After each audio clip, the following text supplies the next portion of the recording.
శ్రీరామకృష్ణ కథామృతము. శ్రీరామకృష్ణులు అవతారవాదము. ఈశ్వరుడు మానవులు సృష్టించనగాన ప్రతి వానికి ఆత్మోన్నతి కలుగునని డాక్టర్ సర్కారు దృఢ అభిప్రాయము.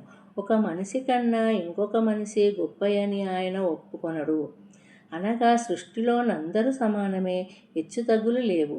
అందుకే అతడు అవతారములను అంగీకరించడు.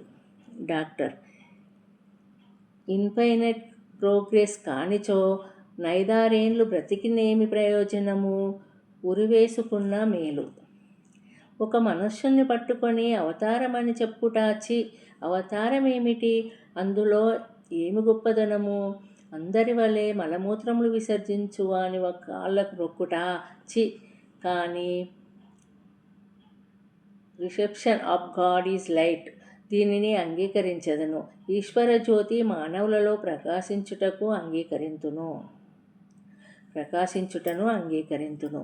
గిరీశుడు నవ్వుచు, మీరు గాడ్ ఈజ్ లైట్ చూడలేదుగా. డాక్టర్ జవాబు చెప్పుట కొంచెం శంకించుచుండెను. ప్రక్కనను ఒక స్నేహితుడు కూర్చొని ఉండెను. అతడు డాక్టర్ చెవిలో ఏదో ఊదెను. డాక్టర్ సర్కార్ గిరీషునితో, తమరు కూడా ప్రతిబింబం తప్ప వేరేమియూ చూచుటలేదుగా. గిరీశుడు, ఐ సీ ద లైట్. శ్రీకృష్ణుడు అవతార పురుషుడని నేను ప్రూవ్ చేయగలను.